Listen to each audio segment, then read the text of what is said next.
The reason why I come to the floor today is to call attention to a crisis that has fallen off of the front pages over the last few weeks, and that's the situation in our own hemisphere that's occurring in Venezuela. And I recognize there's been news stories about an airline that's been tragically potentially lost, or has been lost. We don't know the full outcome of that yet.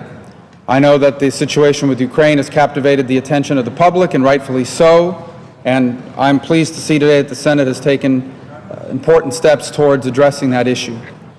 But I want to talk about something that's happening in our own backyard, in our own hemisphere. In fact, something that is impacting hundreds of thousands of people that live in Florida because they have family members who still live in the country of Venezuela. Since February 4th of this year, Venezuelans have been taking to the streets to complain about their government. And these Venezuelans are from all walks of life, but it's truly been motivated by young people, by students. The origins of this public discontent are important to understand because they are not just purely political. It in fact has to do with the dysfunction and the failures of the government that's currently in charge of that country. And the statistics bear out that dysfunction and their failures. For example, violence and insecurity is among the highest in the entire Western Hemisphere. The murder rate in Venezuela is 79 per 100,000 people in 2013. The Senate will be in order. The senators will remove their conversations from the floor. Thank you, Madam President. In the city of Caracas, the capital of Venezuela, the murder rate is actually almost double that. It's 122 per 100,000, making it one of the most dangerous cities on earth. The unbridled corruption that exists in terms of how state assets are used. Venezuela is an oil-rich country.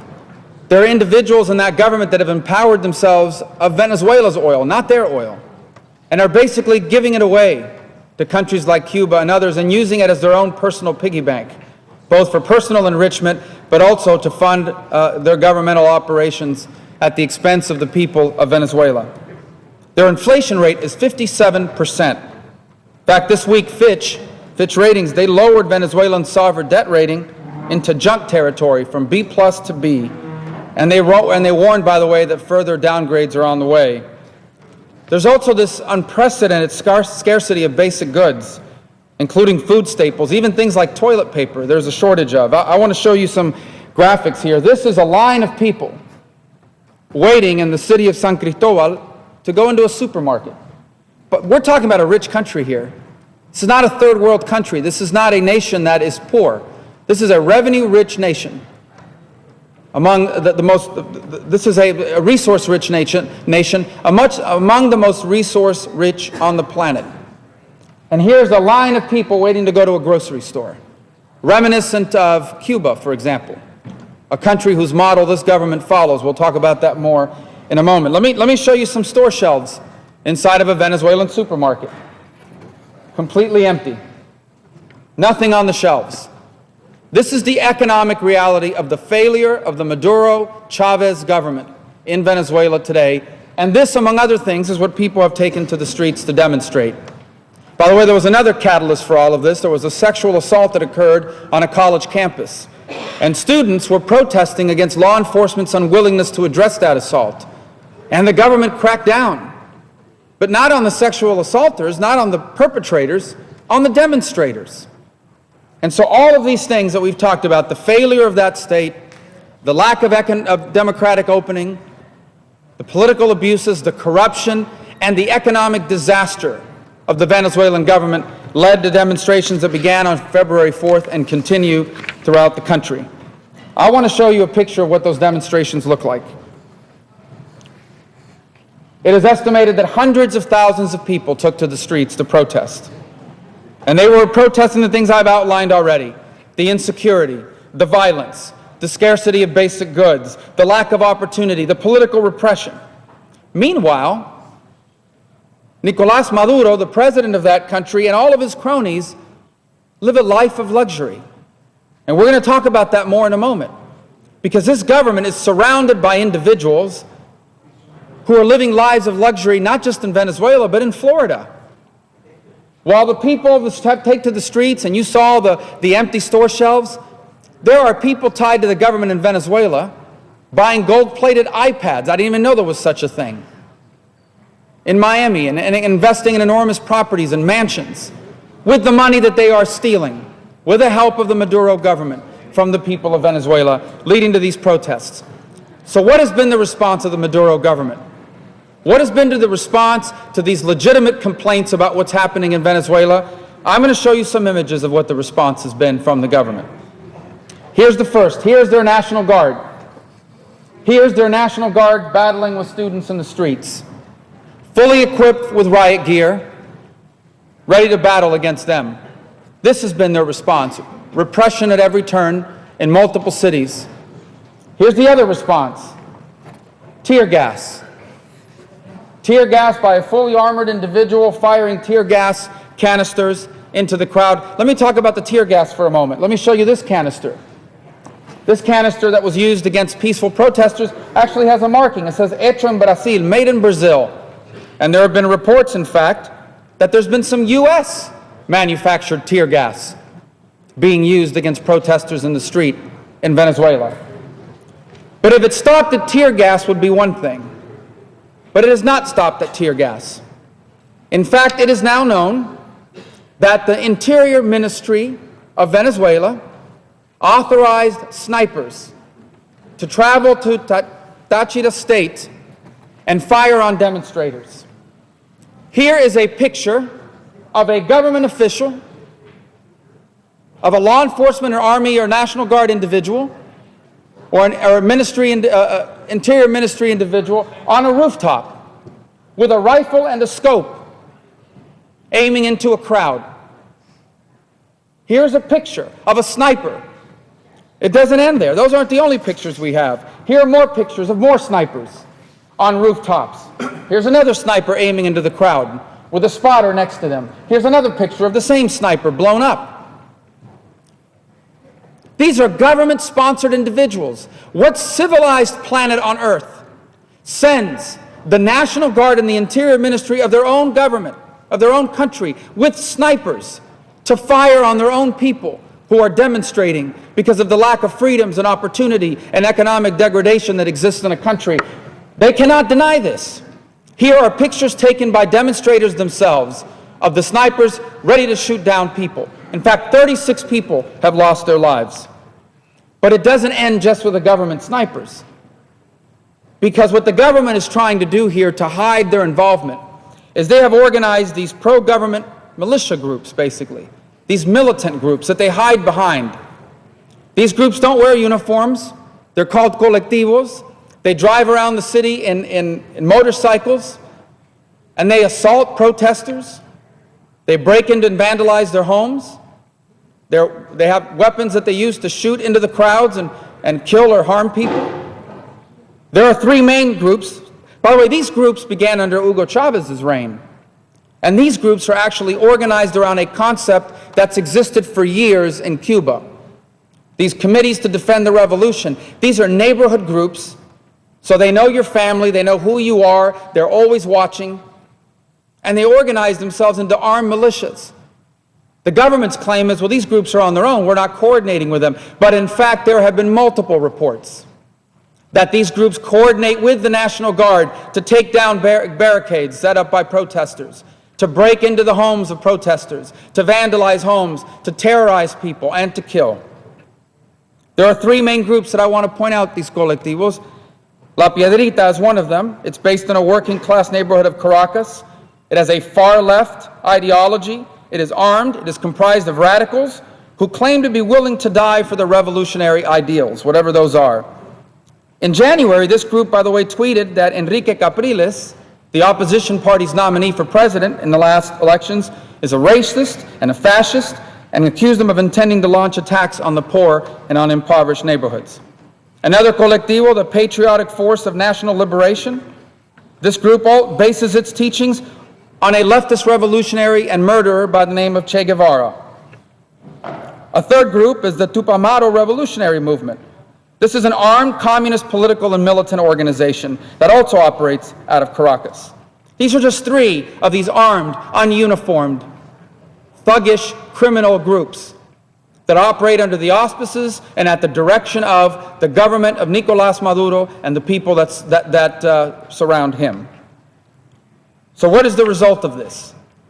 The result of this is there's been over 1,800 people detained in Venezuela since this began last month. Over 450 people have been injured.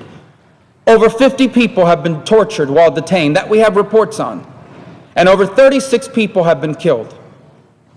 This is not happening in a continent halfway around the world. This is happening in our hemisphere, right now, in real time. And these numbers, they just summarize the depth and the scope and the breadth of what's happening in the regime's brutality in Venezuela. But these aren't just statistics. Behind every single one of these, behind the 36 that have been killed, behind the 1,800 that have been detained, behind the 450 that have been injured, are real people with names and families and fathers and mothers and brothers and sisters and children. And I want to tell you the story of a couple of them. The first is Malvinia Jimenez. Here you see her on her knees as part of a peaceful protest. And here you see an armed individual with a pistol pointed at her. She's on her knees, poses no threat, has given herself up as a peaceful protester as she confronts an armed individual associated with the government holding a pistol. What happens next in these pictures is these armed individuals from the Defense Ministry, from the Interior Ministry, grab her by the wrist and head, and they subsequently throw her to the ground. And here's what they do when she's on the ground. This individual here, female, member of the Interior Ministry, takes off her helmet and proceeds to beat her in the head with that helmet. Here's the picture. This is real. This is not a movie. This is happening. This is happening now. This happened to Malvinia Jimenez, and luckily someone caught it on their phone and was able to capture these images. These are uniformed individuals associated with the government. You saw she had given herself up and was on her knees, and this is what happens. She gets beat in the face with a helmet. She lived to tell her story, but there are others that have not been so fortunate. Here's Geraldine Moreno. She was a college student in the city of Valencia. On February 19th, she stepped outside of her home to see what was going on during an anti-government protest. And six National Guard members of the Maduro government came by on a motorcycle to break up the protests. As the demonstrators fled, they fired into the crowd, and she was hit by gunfire and fell to the ground. She struggled to get up. And just then, one of the National Guard members came up and shot her in the face at point-blank range and killed her. Geraldine is someone's daughter. In fact, she's not just anyone's daughter. She's Rosa Orozco's daughter. And Rosa has lost her daughter forever. This is the youth of Venezuela. This is supposed to be Venezuela's future. And they're being indiscriminately mowed down in the street by the government of their own country. There's some inspiring stories, too. This is Maria Corina Machado, a member of the Venezuelan opposition party in Parliament. She was here in Washington this week. She has bravely spoken out against these things going on in Venezuela. And bravely, the government of Panama gave her the space to speak out on behalf of the people of Venezuela at a recent OAS meeting.